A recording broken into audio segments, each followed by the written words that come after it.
Same ఇలాంటి మాటలే మీరు కానీ బండి సంజయ్ గారు కానీ జూబ్లీ హిల్స్ మొత్తం తిరిగారు. మీరు అయితే ఏకంగా లంచ్ బాక్సులు తీసుకెళ్ళి జూబ్లీ హిల్స్లో గట్టిగా హల్చల్ చేశారు. అంత హల్చల్ చేసి అంత గొడవ చేస్తే కనీసం డిపాజిట్ తెచ్చుకోలేకపోయారు మీరు. మీరు చెప్పిన హిందువులందరూ మీకు ఓట్లే లేదా? చూడండి, దాని ప్రణాళికలు వేరే ఉంటాయి. అంటే మీ ప్రణాళిక లేకుండా మా ప్రణాళిక అని కాదు, ఏ ఎలక్షన్లు అయినా సరే అక్కడ ఉన్న సిచ్యువేషన్స్ వేరే ఉంటాయి. మీరు ఇప్పుడు జూబ్లీ హిల్స్ ఎన్నికల గురించి మాట్లాడుతున్నారు. అట్లా అంటే కాంగ్రెస్ బీహార్లో చిత్తుగా ఓడిపోయింది, దేశవ్యాప్తంగా ఓడిపోయింది. ఒకప్పుడు అధికారం ఉన్నోళ్ళు ఈ రోజు 100 సీట్లు కూడా వాళ్ళ దగ్గర లేవు. మళ్ళీ దాని గురించి మాట్లాడితే ఎలక్షన్స్ అన్నవి ఆ ఏరియాకి ఆ ప్రణాళిక బద్ధంగా చేస్తాయి.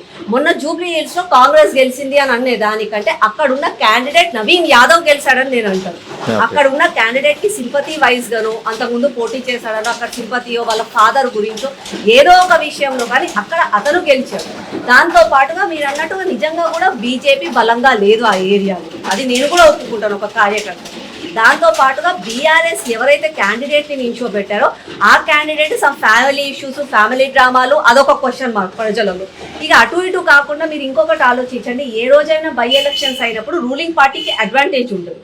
ఆ అడ్వాంటేజ్ కూడా వాళ్ళకు ఉండే, ఆ ప్రణాళిక ఆ సిచ్యువేషన్స్ లో వాళ్ళు ఉన్నారే కానీ ఓవరాల్ గా అవుతుంది అని అనుకుంటే కష్టం. ఇప్పుడు జూబ్లీ హిల్స్ లో గెలిచింది కదా, బీహార్ లో గెలిచిందా, కాంగ్రెస్ ఓడిపోయింది కదా. అన్ని విషయాలు ఒకటే అయితే ఉండు. రైట్.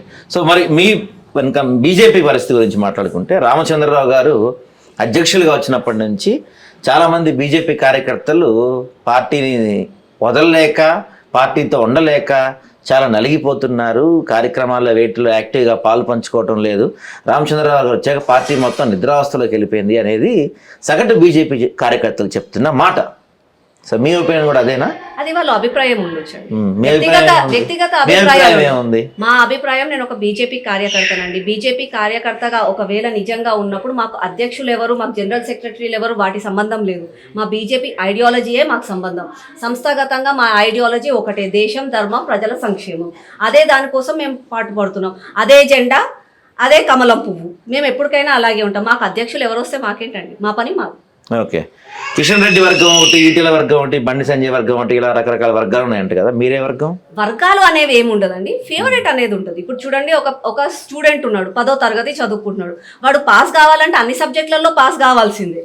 కానీ అతనికి, ఆ బాబుకి ఇంగ్లీష్ ఇష్టమో, మ్యాథ్స్ ఇష్టమో, సైన్స్ ఇష్టమో అని ఉంటుంది. అంతేకాని ఓవరాల్గా పాస్ అవ్వాలంటే అన్ని చదవాల్సిందే కదండి. అలాగే ఎవరికైనా అలాగే ఉంటుంది. ఓకే. అంటే రాష్ట్రంలో చాలా సమస్యల గురించి బాగా ప్రజలు ఇబ్బంది పడుతున్నారు. ఉదాహరణకి మొన్నటి వరకు యూరియా సమస్య గురించి ఇబ్బంది పడ్డారు, హైడ్రాతో ఇబ్బంది పడుతున్నారు, రకరకాల సమస్యలు ఉండగా ప్రతిసారి ఇప్పుడు ఉదాహరణకి నిన్నగాక మొన్న ఒక ఎస్ఐకి అయ్యప్ప మాలేశ్వరానికి మెమో ఇచ్చినందుకు బీజేపీ కార్యకర్తలు పెద్ద ఎత్తున గొడవ చేశారు. రీసెంట్గా రాజమౌళి వ్యాఖ్యలకి బీజేపీ కార్యకర్తలు గొడవ చేశారు. మరి యూరియా సమస్యలప్పుడు, మిగతా సమస్యలు, ప్రజలు కష్టాలు ఉన్నప్పుడు ఎందుకు ఈ బీజేపీ కార్యకర్తలు బయటికి కనపడరు? ఎక్కువ మనకి మీకు కనిపించలేదని చెప్పండి, మీరు చూడలేదని మీరు చెప్పండి. హైడ్రా కోసం ఆ రోజు బుల్డోజర్లు వస్తే ఆ బుల్డోజర్ కి అడ్డంగా ఎవరు నించున్నారండి? మా బీజేపీ కార్యకర్తలు, మా ఎంపీ ఈటెల రాజేంద్ర గారి వెంబడి మా అందరం కార్యకర్తలు మేమే అక్కడ కూర్చున్నాం. అక్కడ రాత్రి కూడా మేము నిద్ర చేసాం. మీరు ఇందాక మాట్లాడుతున్నారు ఎక్కడ కూడా ఆర్టీసీ కార్మికులు ఒకసారి ధర్నా చేసి దసరా పండుగ సమయంలో వాళ్ళ జీతాలు లేవు అని అంటే ఆ రోజు ధర్నా చేసింది ఎవరండి? మా బండి సంజయ్ అన్న గారు. దాని తర్వాత ఆర్టికల్ పేరు పైన అక్కడ ఇక్కడ మొత్తం ట్రాన్స్ఫర్లు చేసి ప్రభుత్వ ఉద్యోగస్తులను ఇబ్బంది పెడుతున్నారు కేసీఆర్ గారు అని అంటే ఆ రోజు జైలుకి ఎవరు పోయారు? మా బండి సంజయ్ అన్న గారు. ప్రజలకు ఎక్కడ తప్పులు అవుతున్నా, ఎక్కడ వాళ్ళకి అన్యాయాలు అవుతున్నా పోరాడేది మా బీజేపీయే. ఈ రోజు కాంగ్రెస్ ప్రభుత్వం గద్దెన కూర్చుంది అంటే దానికి పోరాటం చేసింది మా బీజేపీయే. మా బీజేపీలో కొన్ని తప్పులు ఉన్నాయి, తప్పులు జరిగాయి. ఒక కార్యకర్తగా నేను ఒప్పుకుంటున్నాను. అంటే మేము అంతా వడ్డించిన తర్వాత వచ్చి కూర్చున్నది కాంగ్రెస్ వాళ్ళే, కానీ కాంగ్రెస్ వాళ్ళు ఏ రోజు కూడా అంతా వడ్డించి తినే టైంకి మీరే డ్రాప్ అయిపోయారు కదా. బండి సంజయ్ని తీసేయటం, రకరకాల ఇంటర్నల్ ఇష్యూస్ వల్ల ఇక్కడ దాకా వచ్చి మీరు ఒక సెకండ్ ప్లేస్ దాకా వచ్చిన మీరు మళ్ళీ ఇప్పుడు డిపాజిట్ కోసం కష్టపడుతున్న పరిస్థితికి వచ్చేసారు. తప్పులు జరిగాయని నేను ఒప్పుకుంటున్నాను కదా. అంటే బండి సంజయ్ తీసే ఆయన తప్పించడం తప్పని ఒప్పుకుంటున్నారు మీరు? బండి సంజయ్ అన్న తీసేయడం తప్పని అనట్లేదు. ఆ మూమెంట్ లో మేము తీసుకున్న డిసిషన్స్ తప్పు. బండి సంజయ్ అన్న గారిని తీసేసి అనడం మాత్రం కంప్లీట్లీ తప్పు. ఎందుకు తప్పించారు అని అంటే తన టర్మ్ అయిపోయింది.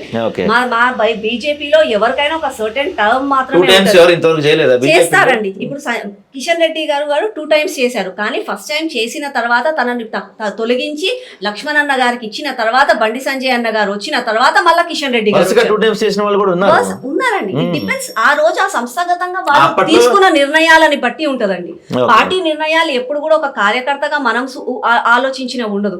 పార్టీకి ఏది మంచిది, పార్టీ నిర్ణయం తీసుకున్న తర్వాత ప్రజలకు ఏమి మంచిది, దానివల్ల రాష్ట్రానికి ఏది మంచిది అని చెప్పి పెద్దలు వాళ్ళు ఆలోచిస్తారు. ఆలోచించడానికి వాళ్ళకు ఒక ఏమంటారు, వాళ్ళకంటూ ఒక డ్యూటీ ఉంది, వాళ్ళు దాన్ని మాట్లాడతారు. ఒక కార్యకర్తగా మనం ఆ డిసిషన్స్